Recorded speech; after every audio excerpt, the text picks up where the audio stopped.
The expectation is higher than ever now, not just from the audience, but from the entire automotive world watching in silence. Because this isn't just another rebuild anymore. It's something much bigger, something heavier, something that's starting to feel like a test, not of machinery, but of belief itself. And at the center of it all is one message, simple, direct, and unexpectedly powerful. I'm gonna try. That's what Matt Armstrong said. Not a promise, not a guarantee, just a decision. And in this moment, that distinction changes everything. Because the doubts haven't gone away. If anything, they've grown louder. People looking at the damaged Bugatti Chiron still see the same reality. A $6 million machine stripped down to its core. Carbon fiber exposed. Structural damage visible. Systems torn apart. And problems that don't have easy answers. The gearbox housing cracked. Radiators destroyed. Front structure bent beyond recognition. And a part supply chain that refuses to cooperate. From a distance, it looks impossible, even unrealistic. Even the most experienced voices in the automotive world pause when they see it, because this isn't a normal rebuild. This is a battle against limitations that were designed to be final, and that's exactly why the doubt exists. But Matt isn't ignoring it. He's acknowledging it, because in his words, it might be true. It might not work. It might fail, but is still going to try. And that mindset is what separates this project from everything else happening in the automotive space right now. Because most people wait for certainty. Matt is moving without it. And that's uncomfortable for a lot of people watching. Not because they want him to fail, but because they understand how difficult the reality actually is. Every step forward exposes another layer of complexity. Every removed panel reveals another hidden issue. Every attempt to solve one problem creates another. And yet, the work continues. In Miami, the workshop isn't quiet. It never really is anymore. The chassis of the Chiron sits there like a puzzle that refuses to reveal its final shape. Technicians move around it carefully. Every decision matters. Every bolt carries weight. Because nothing about this build is standard, and nothing about it comes with support. No factory guidance. No official repair pathway. No guaranteed outcome. Just experience, skill, and persistence. But what makes this even more fascinating is what's happening outside the workshop. Because while the car is being stripped and analyzed, the conversation around it is expanding. Fast. The automotive community isn't just watching anymore. They are participating. Mechanics, fabricators, engineers, even people who have worked on rare hypercars before are stepping in with ideas, suggestions, warnings, and support. Not because they are asked to, but because they want to be part of something that feels historic in real time. And that's something no manufacturer can manufacture. Momentum like this doesn't come from control. It comes from curiosity and belief. But belief alone doesn't rebuild a hypercar. Reality still exists. And reality is where the skeptics stand firm. Because the challenges are not theoretical. They are physical. The gearbox isn't just damaged. It may be structurally compromised beyond repair. The carbon fiber monocoque isn't just cracked. It may require specialist equipment only available in factory environments. And the electronic systems aren't just complex. They are interconnected in ways that leave no room for error. One wrong assumption, one incompatible component, one misaligned repair, and the entire system could fail to function. This is why so many people hesitate to believe it's possible. Not because they doubt effort, but because they understand engineering. And engineering at this level is unforgiving. But then comes a comparison that changed how this entire story is framed. Leicester City, a team expected to lose. A team with odds so extreme they were considered irrelevant. And yet, they won the Premier League. Against giants. Against probability. Against logic. And that's a parallel Matt is drawing. Not as a guarantee of success, but as proof that impossibility is sometimes just a perspective. Because every outcome that ever mattered once looked unrealistic. And right now, this rebuild sits in that exact space. Between doubt and possibility. Between failure and breakthrough. Between what is expected and what might still happen. And that's where we'll continue. Because once that comparison is made, once the idea of an underdog victory enters a conversation, the entire tone of this build shifts. Not because reality has changed, but because perception has. And perception is powerful, especially in a story like this. Because now, every bolt tightened in that Miami workshop feels like it carries more weight than just mechanical function. It feels symbolic. Every decision becomes part of something larger. Every challenge becomes a test not just of engineering, but of endurance. And endurance is exactly what this requires. Back inside the workshop, the reality is far less cinematic than it appears online. There are no dramatic pauses, no guaranteed breakthroughs, just hours of inspection, measurement, remeasurement, and uncertainty. The damaged Bugatti Chiron doesn't reveal its secrets easily. It resists, in ways that feel almost intentional. Because every time one issue is understood, another appears just behind it, hidden, waiting. And this is where the skepticism from the outside world starts to make sense. Because even experienced builders understand something important. Some systems aren't designed to be repaired outside their original environment. Not because they can't be touched, but because they were never meant to be separated. And that distinction matters a lot. But despite that, progress continues. Slowly, carefully, methodically. Because giving up isn't part of the equation anymore. Not after it's been made public. Not after millions are watching.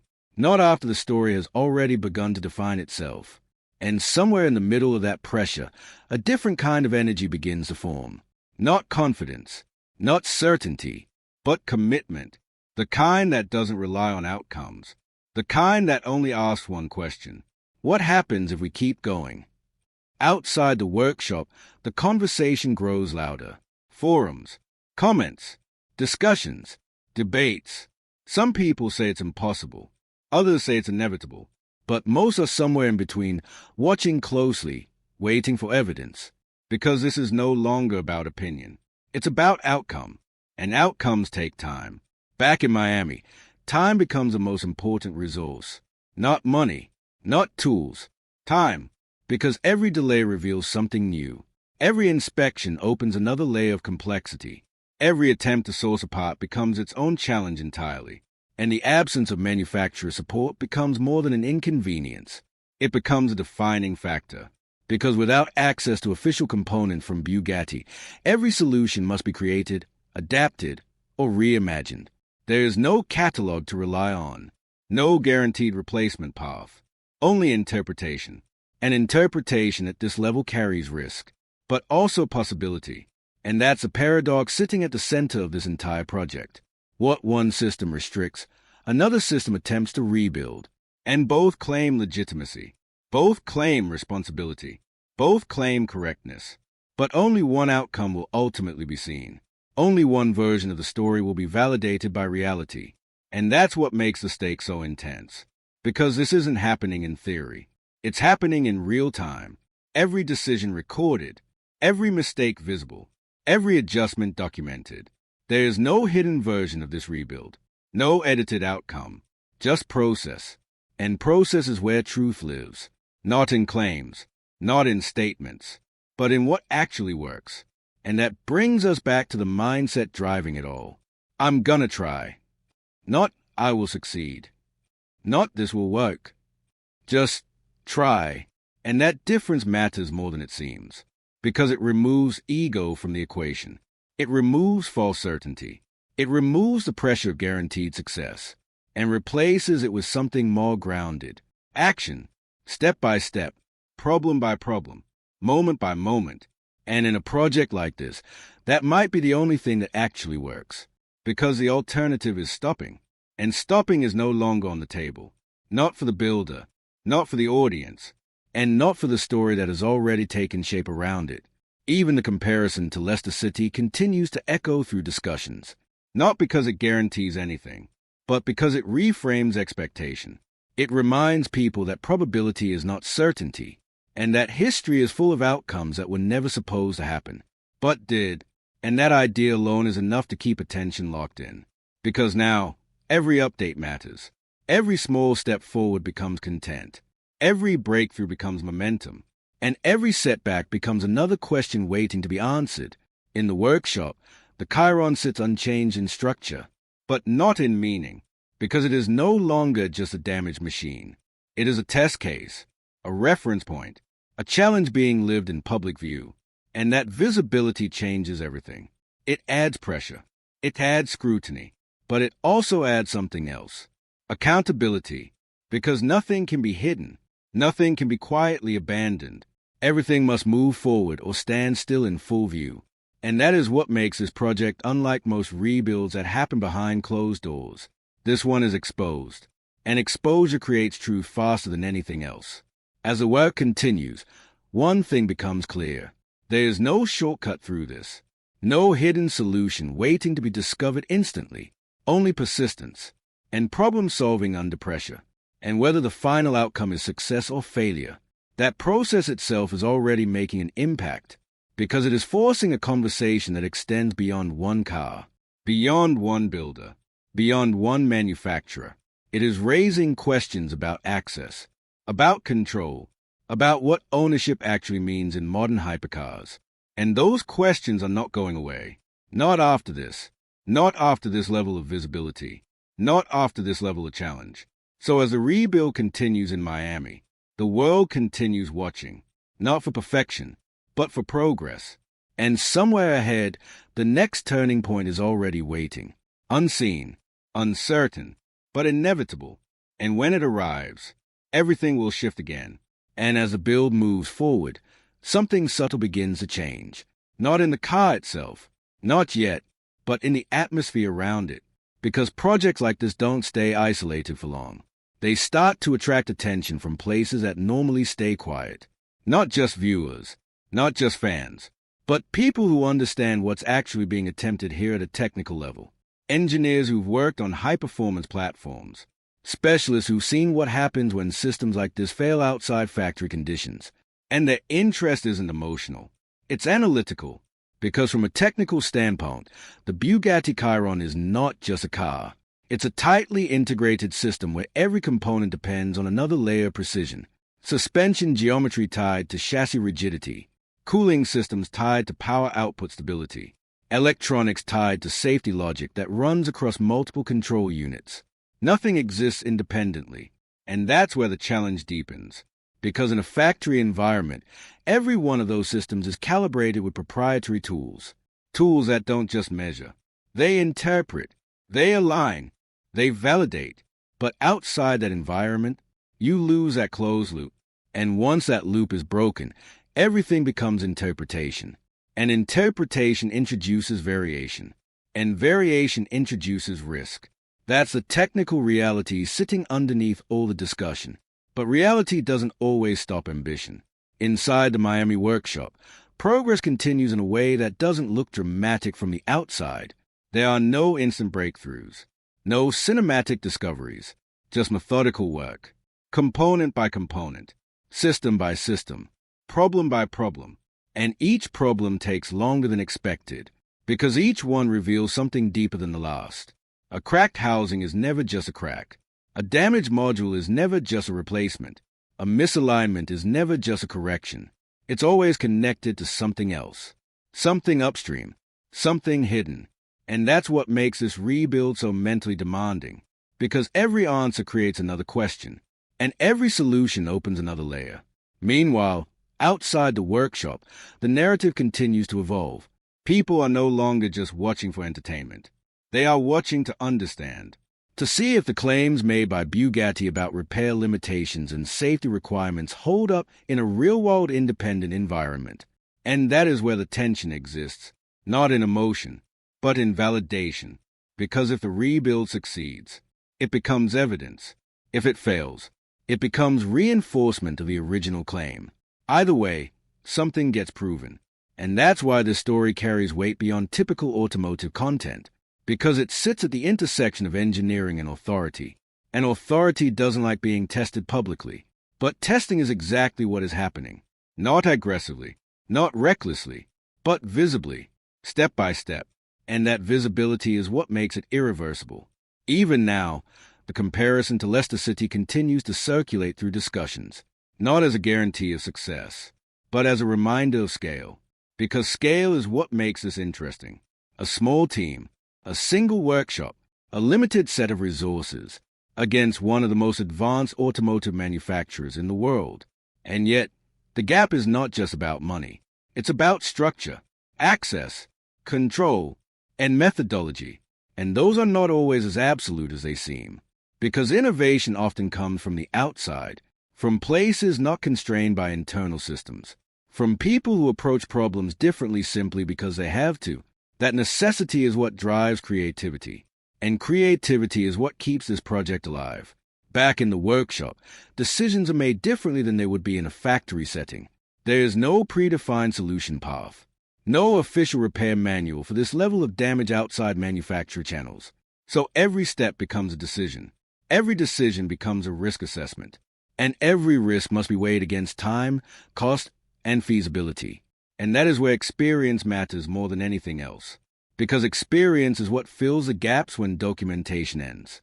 It's what allows a builder to look at damage and understand not just what is broken, but what can still be salvaged, and what might be beyond repair. But even experience has limits, especially when dealing with proprietary systems designed to operate within a controlled ecosystem, which brings the conversation back to parts. Because parts are not just components in this scenario. They are gatekeepers. Without access to original components from Bugatti, every solution becomes an alternative, and alternatives introduce uncertainty. That uncertainty is what the skeptics focus on, because they understand that even small deviations at this level can have large consequences. But the builders focus on something else. Possibility, because every system that exists today was once considered impossible to replicate or understand, until someone did. And that idea keeps the momentum alive. Not blindly, not recklessly, but persistently. As the Chiron rebuild continues, one truth becomes increasingly clear. This is no longer just about restoring a car to factory condition that may or may not be achievable within the constraints. Instead, it has become something else, a demonstration of what can be achieved outside those constraints. And that distinction is important because it shifts the goal from perfection to completion, from replication to functionality, from approval to outcome. And in that shift, the entire meaning of success changes, because success is no longer defined by manufacturer validation. It is defined by whether the machine moves again, whether it operates again, whether it lives again. And that is a different standard entirely, one that is less rigid, but more human. And as the work continues, that is a standard everything will eventually be measured against. Not opinion, not expectation, but result. And that result is still ahead, waiting, unwritten, but approaching with every passing hour in the workshop. And when it arrives, it will not just close a chapter. It will define what this entire journey actually meant. And eventually, every build reaches that final moment. Not the loud one, not the dramatic one, the quiet one, the moment where everything either comes together or it doesn't, where the work stops being about theory, discussion, or doubt and becomes reality. Because no matter how long the journey is, it always narrows down to one thing. Does it move? Does it function? Does it live again? Inside the Miami workshop, that question hangs over everything. Every cable routed, every component fitted, every system tested, all of it leading toward a single outcome that cannot be debated, argued, or reinterpreted. Only experienced. And that's what makes this rebuild different from anything else happening in the automotive world right now. Because it isn't happening behind closed doors. It isn't hidden inside a controlled factory environment. It's happening in full view of the world. Documented, scrutinized, questioned, and supported at the same time. And somewhere in that contradiction is a real story. Not just a damaged Bugatti Chiron being brought back to life, but a process that challenges how people think about repair, ownership, and possibility itself. Because whether this ends in complete success, partial success, or even failure, the impact is already set. A conversation has been opened that cannot be closed again. About access, about control, about what happens when advanced engineering meets independent determination. And that conversation extends far beyond one workshop or one builder, or one manufacturer like Bugatti. It reaches into the entire industry. Because once people see something being attempted at this level, they start to question what else is possible, and what else has been unnecessarily restricted. That shift doesn't happen loudly. It happens slowly, through questions, through comparisons, through curiosity that doesn't fade after the video ends. And that's a part that lingers, even after the build moves forward, even after outcomes are known, even after the car either returns to the road or doesn't, because what remains is the idea that started it all, that sometimes you don't need certainty to begin, you only need the willingness to try, and that's what defines this entire journey. Not perfection, not guarantees, but persistence in the face of uncertainty. And as the story continues to echo through the automotive world, one thing becomes clear. This was never just about rebuilding a hypercar. It was about testing limits and seeing what happens when someone refuses to accept them at face value.